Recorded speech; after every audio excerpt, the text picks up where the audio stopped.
Society. They've been a terrific group of people to help support this. But you can see the main line. You can see what looks like a passing siding, a number of storage tracks on the left, and this track way off to the left, which is really a bypass track around the shops. It's interesting because that track survives very late into the Lambertville, into the era.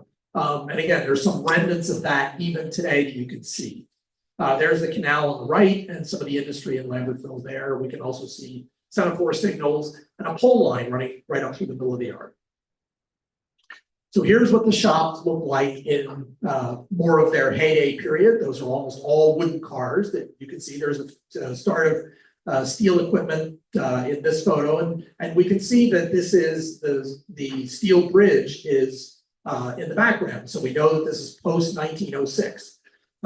There's a number of large shop facilities here. This was not a locomotive building area. Just did repair on some repair on locomotives, but there were extensive car shops in the area for the Belvidere Delaware Railroad. And you can also see the industries and the cupola to the left of the Lambertville Rubber Company. So and there's the lock and the outlet lock. You can see also in the picture. So this gives you a good orientation of what that South Lambertville area looks like, and the shop complex, which is quite packed full of cars. You can also see the station up to the right, up off of Bridge Street, which is the main street, obviously, that connects to the bridge in Lambertville and over into Newman. Here's a great photo that's shown a number of times of the number of the employees of the Bel-Del shops. This is a turn-of-the-century photo, but it's believed to be that this was post-Bel-Del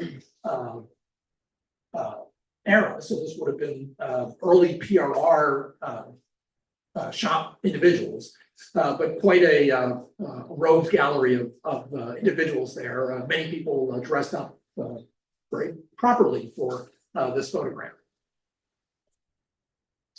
Here's another view of the Bel-Del shops. You can see a turntable, a roundhouse, the car shop on the left, a variety of smaller facilities as well. And you can see the station all the way up at the very top of the photo. And again, more industry on the right-hand side. That's a paper mill that is on the right-hand side. Again, they didn't have a direct rail siding, but they received and shipped goods out by rail using the T-track. And you can also see that passing siding that was in the prior photo on the south end of the yard coming back into the main here and then going north. You can also see the scale house on the left and the scale track. So as we saw in the CT 1000 from 1923 with the scales, this is those scales. Now the shops survived into the 1930s. They kind of, pieces of them start to disappear in the 20s, but these are some photos from their last days that the Lambertville Historical Society has. The ice house on the left, I believe it's a car shop in the middle, and then I forget what the other building is, but these are some of the facilities, the last survivors of the Bel-Del shops that lasted into the 1930s. And here you have across the canal level view of the shops, the car shop there in the foreground, the roundhouse, and locomotive station in the roundhouse, which is kind of interesting because it's only 20 miles from Trenton, and it really wasn't a place where it had sufficient traffic in and of itself to require that level of locomotive support. So if we look at a 1930 aerial, we can see some of what was left, and the 1923 Sanborn map on the right helps you also get the orientation. So there's that bypass track that we talked about. You can see on the left-hand side, it's full of cars. The section house still exists. The ice house, which we know made it into the 30s, you saw the previous photo. There's a tool house. The turntable still existed. And the carpenter shop still existed. Now you might wonder why, if the roundhouse was demolished, would the turntable still exist? The Pennsylvania Railroad provided passenger service on the Flemington branch with a very small gas electric, and that was turned around on that turntable. So it stayed until, as best I can tell, it stayed until the gas electric service ended in the early 1930s, and after which it was removed. You can still see evidence of the turntable in aerial photos, and many years later, and you can it still looks like you can see evidence of that when I've been in there on the ground. Back to our CT 1000, but looking at the 1945 edition, things have changed a lot. We have a Lambertville storage track, which still exists. We have a Lambertville passing track, which we saw in the prior case. So the storage track, I believe, is that loop track around the left side of the yard. But we have a completely different set of industries now. So we have American Gas Supply and Protein, which I think is Propane Corporation, and A.A. Allen. Now, what's interesting about A.A. Allen is they occupied a facility that was formerly the Massey coal yard. So people many people that talk about Lambertville history refer to it as A.A. Allen, others refer to it as Massey. I guess it just depends on how old you are. I'm not old enough for either. So there you can see the American Gas Service in the upper left. This is a 1945 aerial, and this was recently constructed. You can tell because the buildings are all look very new. And then the 1948 Sanborn map, you'll forgive my markings of trying to measure from the map and then check it in the field. But you can see that that old bypass track was part of what was used for the siding for American Gas Service. So good railroaders reuse anything that they can. There's also a series of propane tanks that large propane tanks that were used to refill smaller home service and industrial service tanks that were then trucked out. You can see in this 1945 aerial, from an orientation standpoint, the station is in the lower center of the photo, but that A.A. Massey coal yard is off to the right, or the A.A. Allen facility. Most of these buildings still exist, the American Gas Service buildings, and you can go there today. I don't know if it's fenced. I mean, there is a fence, but the fence is not, it's really not been maintained. And they look very in fair shape for their age. So I was able to go and take some measurements, take a number of photos of the facilities as they existed today. None of the tanks are there, but it appears as though the lower left garages were there to store the propane delivery trucks that were dispatched to industrial and consumer users later on in life. Now it's just used to store a variety of things, either for the station or the inn.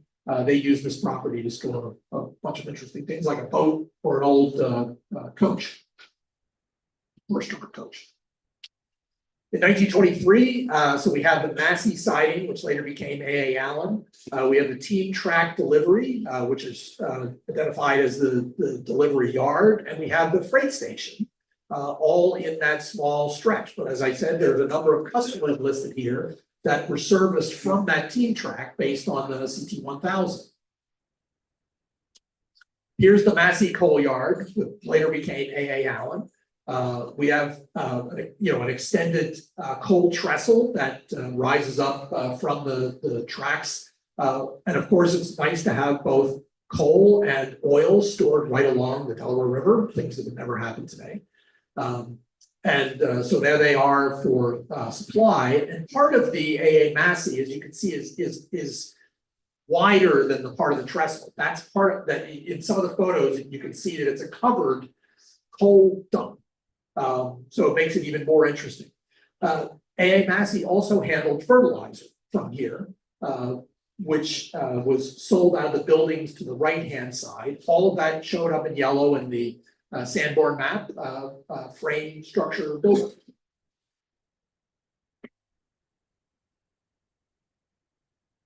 So here's some other ways you can see the Massey coal yard. So the 1880, actually 1883, 1884 sketch. You can see the coal trestle next to the river and the buildings from AA Massey. You can also see the bridge. The bridge was originally a toll bridge, so you can see the toll taker's house right next to the AA Massey on the left-hand side, right on Bridge Street. You can see the freight station in an early incarnation and the passenger station. And that was a millinery on the right-hand side by Swan Creek, where you can see a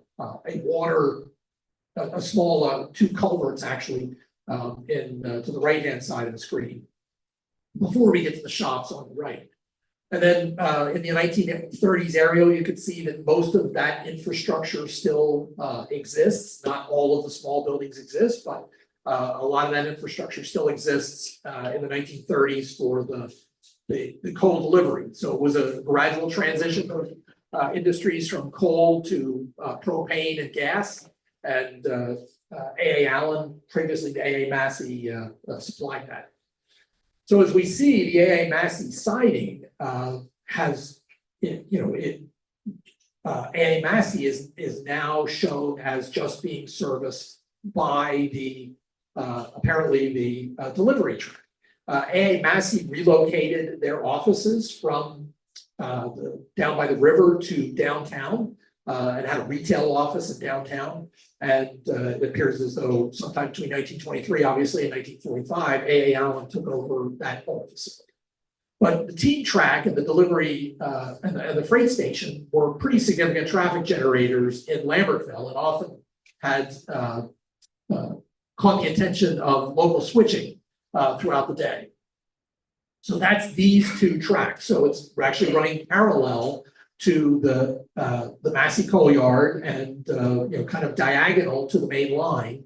And here you see in 1923, the freight station versus the 1888 map has expanded. And it's an enclosed freight station. So equipment boxcars were put inside the freight station for unloading. What's interesting too that you see with the freight station is it has a stone wall on one side. And you'll see that in a number of the photos. So frame structure with a stone wall. Here's a trackside view of the delivery yard from 1909. Again, you can see the shops on the left, the station in the center, and you can see the door from the freight station, and a car looks like it's being placed in, or it is already partly inside the enclosed freight station. You also see cars on the outside of the freight station to the right, which is interesting because if you see in the prior photo, there is no track shown next to the freight station, but there was, and it shows up in many photos that we'll see together, and that was used primarily to store the doodlebug, and also to store passenger cars for other purposes. But it also was used it appears to be used for LCL freight. So here again, another picture from the Lambertville Historical Society. We can see the delivery yard, which is the first track. You can see the hole and the platforms for loading dock of the freight station. You can see the lower roof of that freight station. You can see where the passenger platform is carved out slightly, and that is where that other track would be. And how the yard tracks then rejoin the main here. Obviously, the passing siding is the switch to the right, and the paper mill, Perseverance paper mill that burned, is there on the right as on the other side of the canal. But we also see the water tower that was a fixture there at Lambertville for many years. You see a corner of the A.A. Massey coal facility, and interestingly, a stock car on the team track. When did the water tower last to about? Into the late 40s. And it was served by a standpipe, which you can see on the right-hand side here, right adjacent to the canal.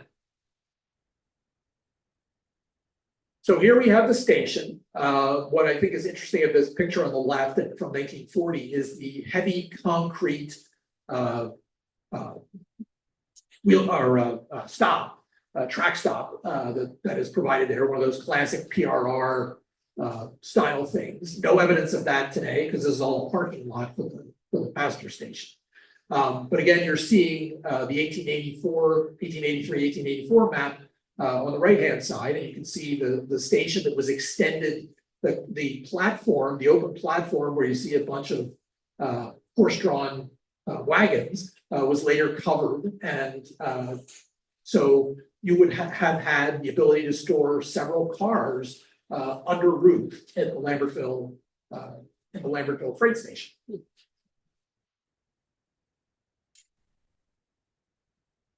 So here's the best I could zoom in on the freight house. You can see on the left-hand side, again, cars looking like they're being placed inside the freight station. It had a relatively flat roof, as you can see in the upper right. Two locomotives are in the picture in the upper right, which is fascinating. One serving the T track, the other a switcher working right in front of the passenger station. And then the lower right picture, which you saw earlier. So that's to try and give you a sense for the best photos I've been able to find of the freight house. This has been one of the most elusive pieces of infrastructure for me is finding pictures of the freight house. Here you can see that on the lower left picture in 1906, you can see a stop, a rather aggressive looking metal one. Unlike anything I remember seeing in other photos, you have a freight agent station or facility there to the right, which is mostly connected to the passenger station with an overhead covering, and you can see baggage wagons there as well. But you can see prominently the stone wall, the front wall of the freight house being made out of stone, while everything else of the building was frame construction. There you see a passenger car lined up in that little pocket track that was used by the Doodlebug that only provided shuttle connecting service. So trains didn't run from Trenton to Flemington. You would get off in Lambertville and then make a connection by the Doodlebug to go to Flemington. And you can see the enlarged freight station in the upper right, how it's kind of bent to where the old platform had been serviced by horse and buggy wagons. You now see it covered. The Lambertville passenger station is just a beautiful structure. It's large, which makes it a modeling challenge. It's unique, which makes it a modeling challenge. So I'll show you how I tried to address that later. But no Lambertville model would be complete if I didn't at least make a good attempt to address that. Here it is in the, so it was constructed in the 1870s. We know that it was there in the 1883 sketch. This can, this is the photo we saw before. Also look at the height of the canal. While we had the lock in the south end of Lambertville, the canal water is very high. When you go there today, the canal is much lower. The lock was removed, and since the water it is now used for water for the city of, or for New Jersey and for the city of Trenton, so that they use this to supply as part of the water supply of the city of Trenton. But when they remove the lock, obviously the water level in the canal is much lower. Here's a picture from 1939, largely unchanged, still very well maintained. That's not what I looked like when I first saw it in 1980. When most of the windows were broken and the front of the platform had been sheared off. Apparently that was a boxcar derailment that damaged and ultimately took, the PRR took off the front of the covered platform. But you can see scales, luggage scales provided there, REA, and you can see a stop sign. So the crossing here at Bridge Street was manually flagged for every train. So it makes an interesting modeling aspect. The other side of the Bridge Street is also a very heavy industrial area. So we're still on the same side of the canal. And this is the Coryell Street. Only two streets cross the canal. And that's Bridge Street and Coryell Street. And they're both very close to one another. So the canal divides this island, the small island, which there's an island here called Holcomb Island, divides this part of the station, the old shops and everything else. The canal divides that part of Lambertville from the rest of town.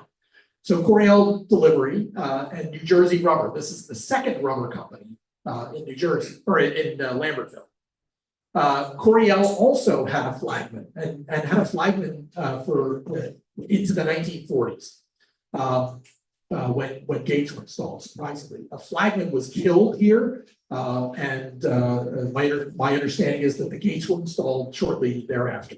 But this was the shack that he used to occupy to flag for trains crossing. And there you can see in the background George Massey Cole. So when they moved out of the downtown retail space to move to this space, they had they consolidated, or they basically worked out of this area. So while they had a siding on the other side of town originally, when A.A. Allen took over, Massey Cole moved to this side of town. So you can see on the right-hand side, the Sanborn map, you can see this stub end delivery track that goes to a head race. Well, the head race was part of the Joseph Lear flour mill, which burned, I believe in the 1930s. So you can see in photos the remnants of that building. There's still remnants of that today.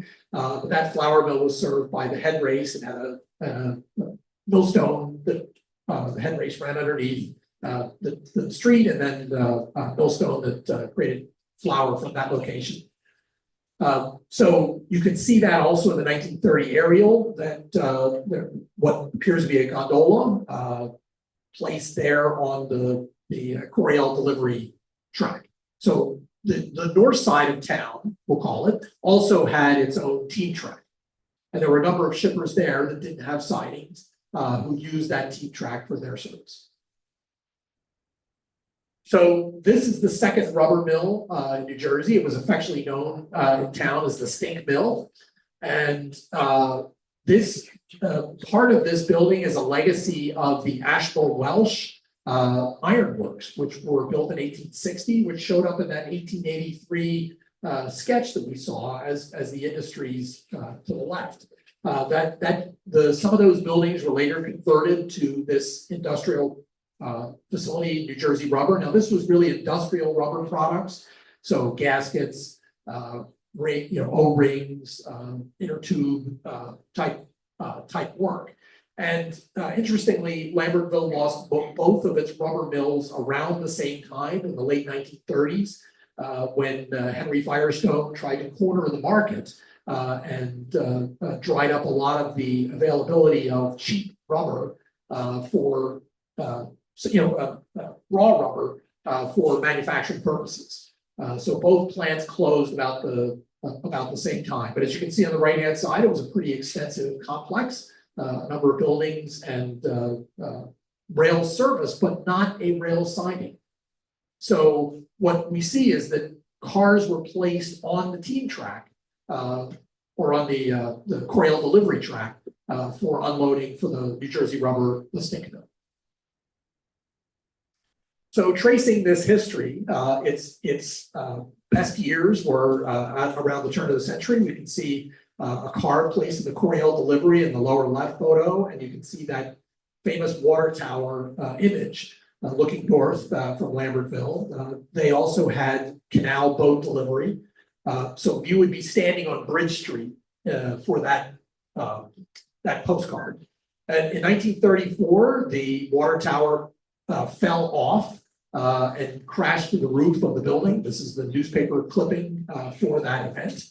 And after that, the largest of the buildings in the Stink Mill were demolished. In 1938, you can see a number of buildings that still existed, but the plant had apparently been vacant in 1934, thanks to the Henry Firestone effort.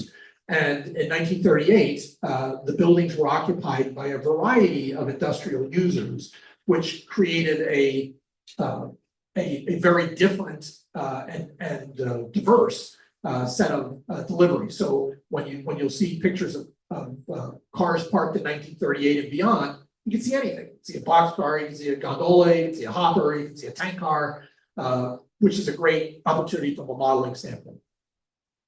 So here at Coryell Street Delivery, we see that New Jersey Rubber is gone in 1945, and what we have is the Finkel's Lumber Warehouse, which is not listed because they don't have a siding. Trenton Cracker Company, which supplied oyster crackers and other crackers throughout New Jersey, and Diamond Silver Company, all occupied those buildings that were formerly New Jersey Rubber. Now, tracking all of those industries through the 1930s, haven't gotten there yet. So Diamond Silver Company occupies those facilities in the 1948 version of the Sanborn maps. And you can see two of these facilities or two of these buildings still exist. So what was formerly the River Horse Brewing Company in Lambertville was one of the buildings, both in New Jersey Rubber and later at Diamond Silver Company, which made silver plate. And was quite a large employer for a very short time in Lambertville. And then the warehouse behind. So both facilities from New Jersey Rubber still exist some those facilities from New Jersey Rubber still exist. Now let's talk about Finkel's Warehouse. This is actually an interesting building. It doesn't look like much from the outside, but this is original structure from Ashbel Welsh's Ironworks in the 1860s. It later became the PRR's carpenter shop for their shop complex. So not well located for the rest of the yard facilities, but it shows up in several maps as the PRR carpenter shops. And then this was Lambertville Rubber, and then when Lambertville Rubber disappeared in the 1930s, it became Finkel's lumber yard bought it, now Finkel's Hardware. And if the people were very gracious to let me go in and photograph the timber structure that this is underneath this modest exterior. 1923 edition. Now we have a little gap between Finkel's and Lambertville Rubber Company as it was, and the next industry. So this is going to be my northern boundary of Lambertville. And this is the Lambertville Stone Quarry. This still exists today. It's been through several iterations of companies and had a siding that the Black River and Western actually served into the 1980s. About 1941, a new seam of stone was identified here of trap rock. So those of you that may know railroad industries, trap rock is a very hard stone used very effectively for ballast. And so that created an entire rebirth of the Lambertville Stone Quarry when they discovered this seam of trap rock. And that's still what's being mined out of there today. So here's the Lambertville Quarry. It's often that you have to figure out which Lambertville Quarry you're talking about because there's the Cove Hill Quarry on the south side and the Lambertville Quarry on the north one. So you look often for this Gilboa, which is the hill into which they are digging.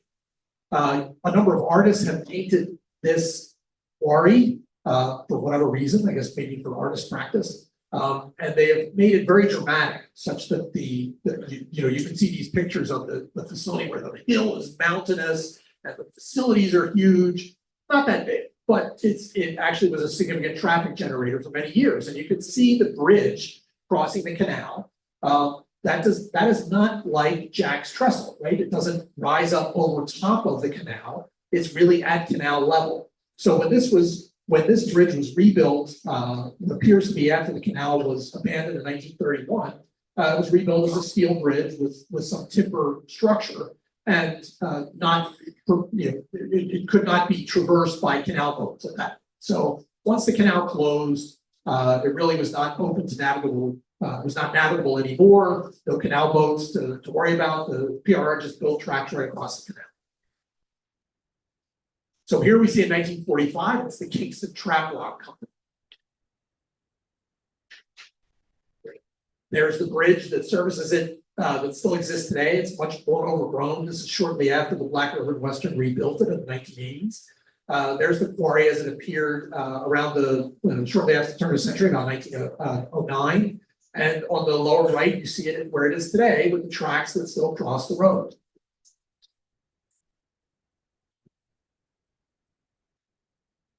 Back to our 1923 edition.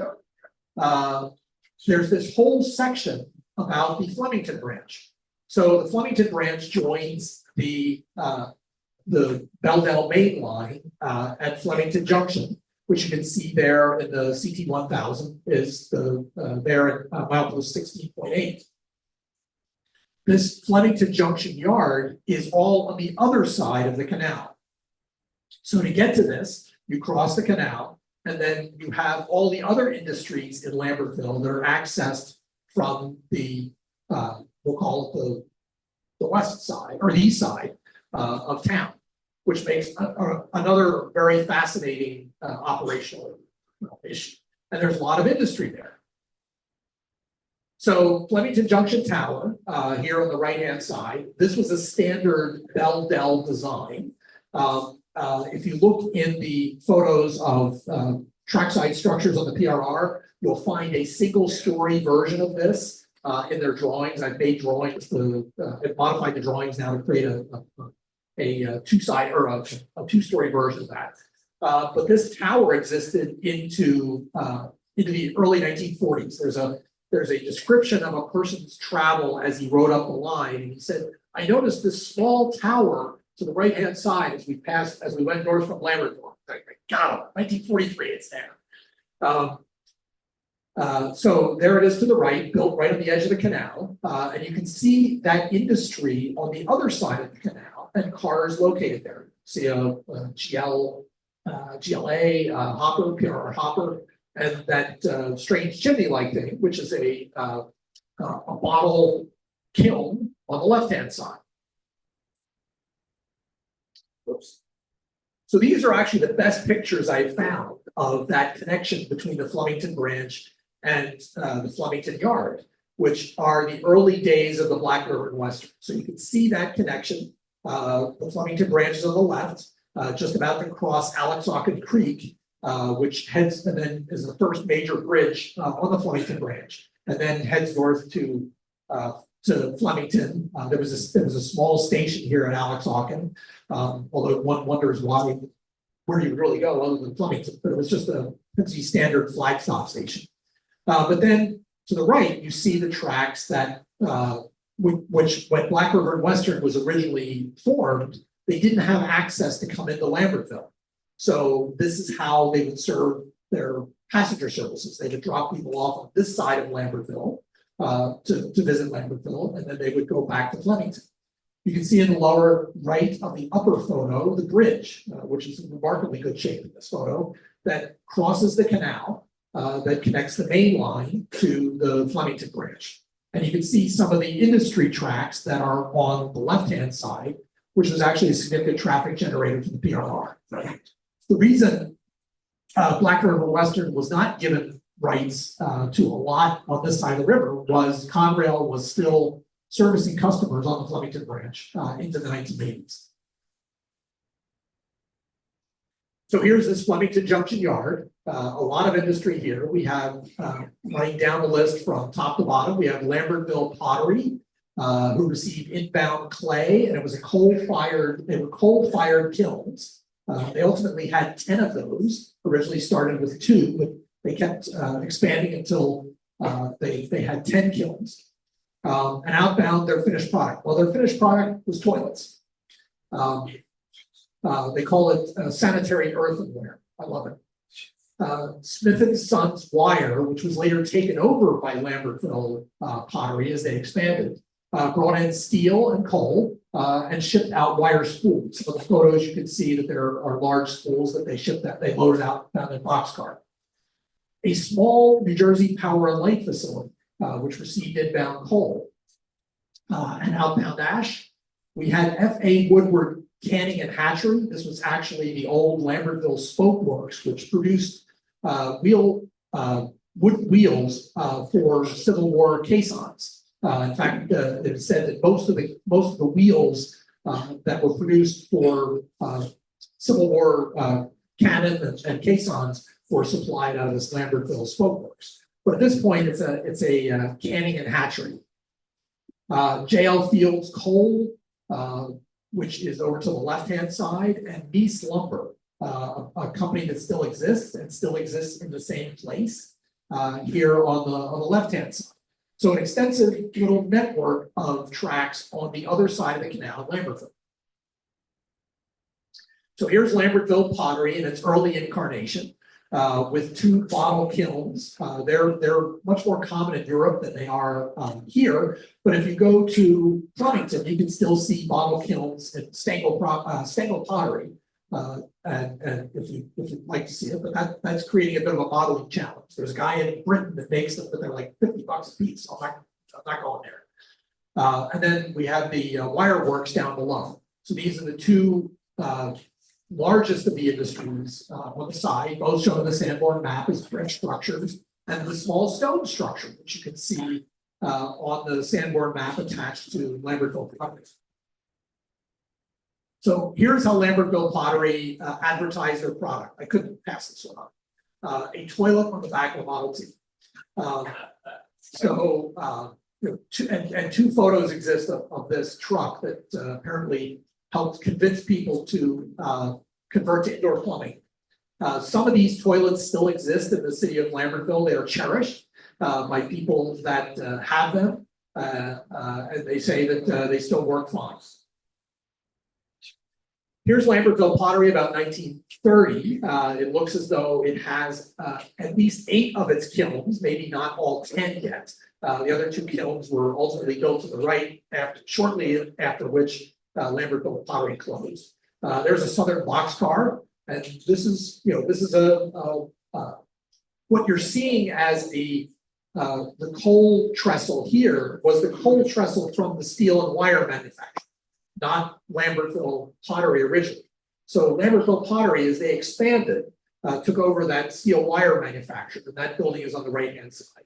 And you can see in the background behind the Southern car, the coal trestle that was used by Lambertville Pottery to supply kilns. And then on the right-hand side, where you see the smokestack, you see that stone building that was identified in the Sanborn map. So, they finished product and an inbound coal here at Lambertville Pottery. The facility was purchased by Diamond Silver Company, who originally occupied the building in the top of the photo on the left. And then as they expanded, when silver plate was a big thing in the 1950s, and everybody was buying silver plate, they expanded from that facility across the street to the old Lambertville Pottery. So this created a modeling issue for me. Is do I want to model Lambertville Pottery, or do I want to model Diamond Silver Corp? I'm leaning towards Lambertville Pottery. It's a lot more interesting. But that will do some backdating. You can see that stone powerhouse on the left-hand side that was Lambertville Pottery's original facility, but the rest of Lambertville Pottery you see has been demolished, and really the residual is the wire manufacturing facility that was that Lambertville Pottery took over. But you can see the coal trestle still exists, and there's the yard, which was called Flemington Junction Yard, or also called Elm Street Yard, that was right up against the canal. New Jersey Power and Light. This is another one I haven't been able to find a good photo for. This was expanded, or it was built originally when Lambertville had about 1,000 citizens. It currently has about 4,000 citizens. And it was converted from a primary generating station to an emergency generating station in about the 1920s, 1930s. But you can see that in the background of the Flemington Junction, because you can see Flemington Junction Tower in the photo to the left, the buildings that are, the brick buildings that are there. I can't really see the 2 chimneys that are shown in the 1923 Sanborn map. So it's hard to know whether or not they were still generating as a power station. But you can find bills out there. The New Jersey Power and Light was still sending people bills from this address into the 1940s.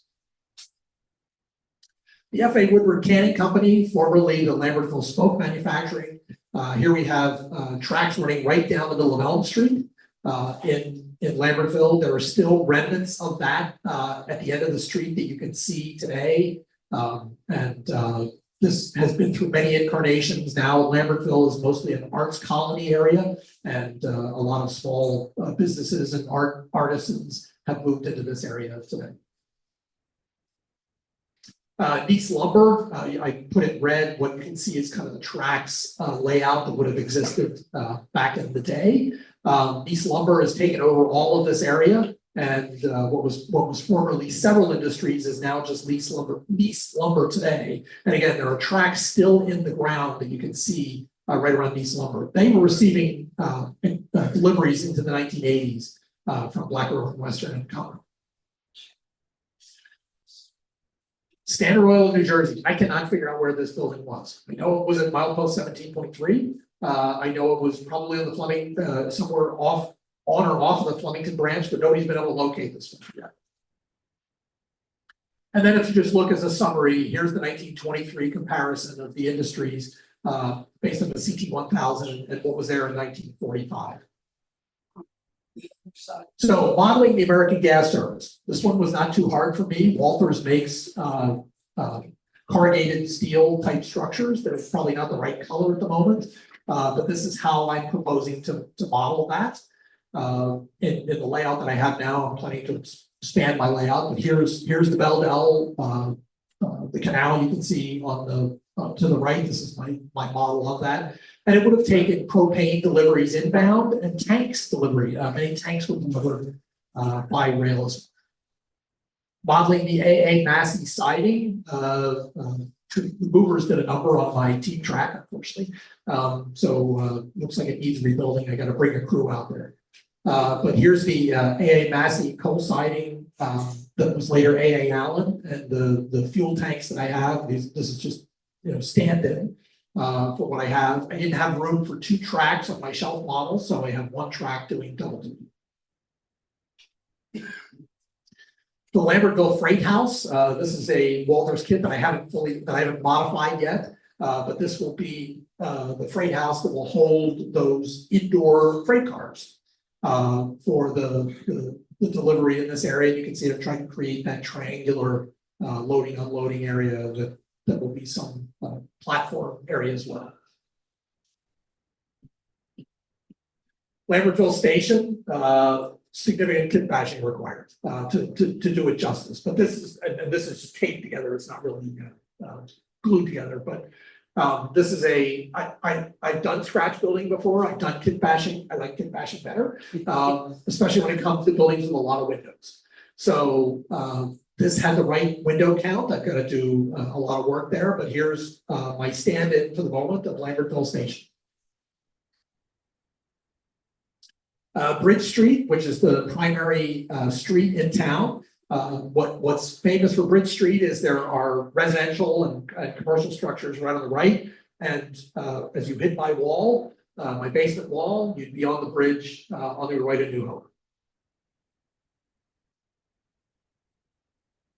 Finkel's Hardware, I cannot pass this one up. It's an 1860s original structure, and Grand Line makes a great kit for that, which is pretty good. It gives me a siding. I can actually bring it all the way. I can nestle it all the way up to the Coryell Street delivery track. The former New Jersey rubber plant buildings, design preservation has a good one here. Again, I'm going to nestle it up to the tracks here. So in order for this to work as a switching layout, I had to have a pocket cut over to be able to get outside of the track. So I've got my turnout here, but this is how I'm currently planning on modeling this side, the Coryell Street side of things. And you can see the Flemington branch on the right hand side. This is you can see these holes in the roof of Diamond Silver on the upper left, but this is a great picture of the bridge that crosses the canal. Bridge is still there. It's been graffitied all on, but this is the bridge on the that crosses from the main line to the left to the Flemington branch on the right. This bridge is a very light construction, and in the next presentation, you'll see how light it was. It limited significantly the locomotives that could switch the Flemington branch.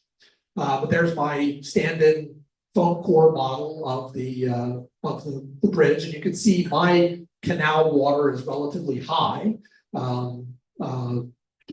just to prevent having to create a lot of vertical space.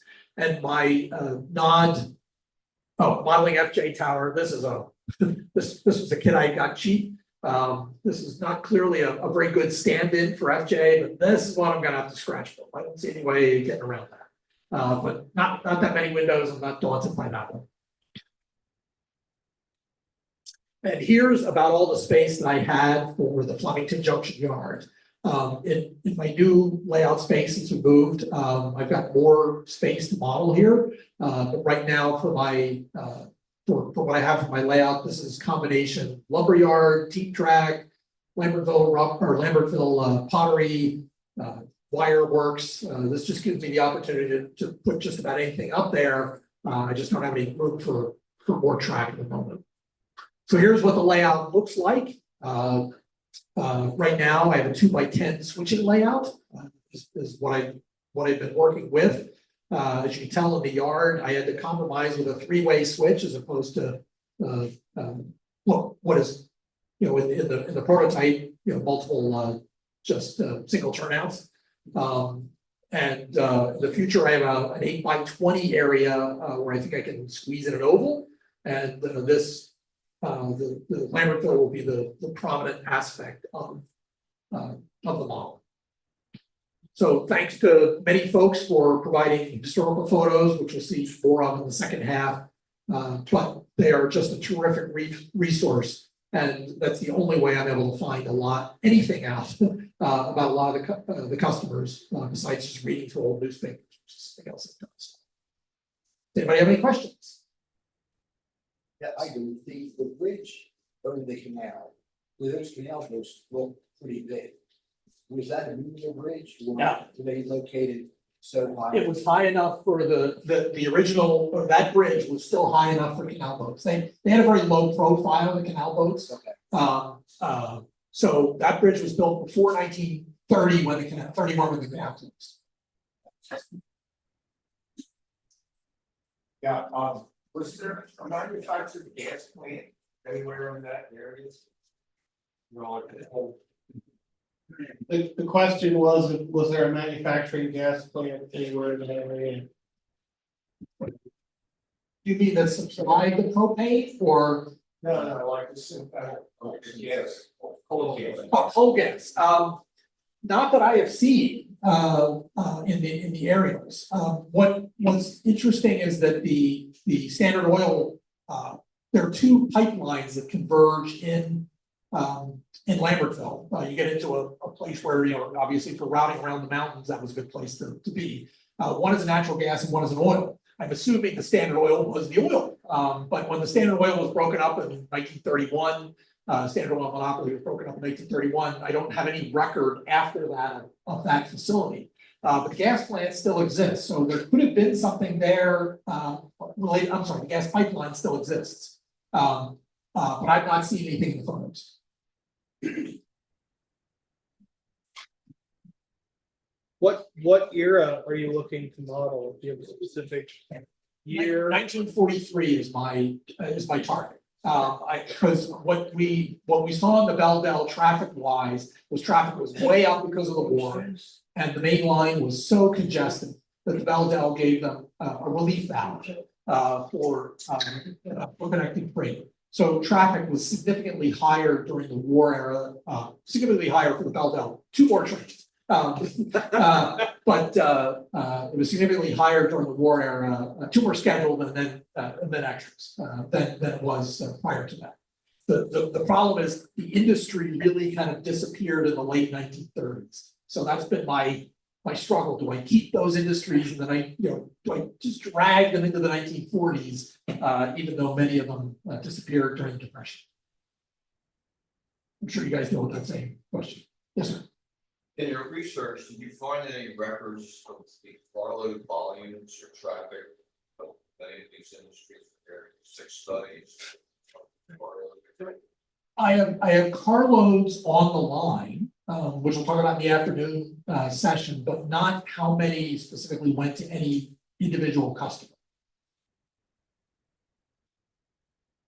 I'd done a project when I was a consultant about digging through old data, and all this data that we could actually find in carload level shipper data was in the 1960s. So I had no idea where I could get data from the 1940s. So if anybody has it, I'm interested. What's a common tower on that? We'll cover that in the afternoon. This is perfect.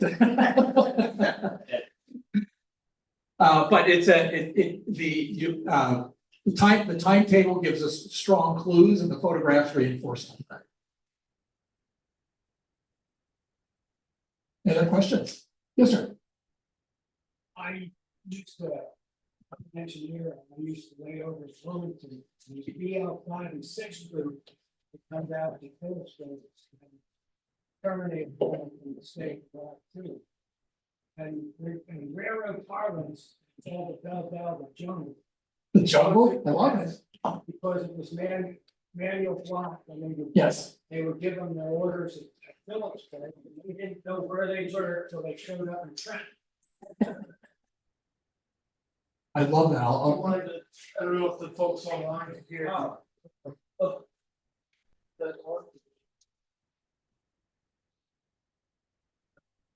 Testing. And I was a retired locomotive engineer out of Harrisburg, and I used to work Harrisburg to Wilmington and stay at the YMCA, there with the YMCA, and then BL5 and 6 crew, which came out of Phillipsburg, terminated Wilmington. And that was a wild bunch, just Detweiler, who was a conductor. Anyhow, in railroad parlance, they called the Bel-Del back then the jungle, because it was manual block. The towers were all gone. And so when they left Phillipsburg, they entered what they called the jungle. And the railroad didn't know where they would show up until they were hitting the block lines of Trenton. That's it. Yeah, there were some intermediate signals which show up in photographs, and there's actually a video of the gas electric operating up about 1950 on the Bel-Del. Yeah. And that's a great video. I captured it and watched it a bunch of times. I can remember RBC's meeting with Speedy Stowe. Yes, I can remember RDC's meeting with Phoebe Stowe in East Stroudsburg. When Yes. it came up with Bel-Del. yeah, passenger service on the Bel-Del lasted until 1960. And the Trenton men on the railroad of the New York Division were the oldest men in the system. In the New York Division system. Roster, they were the oldest. That's about that thing. Thank you.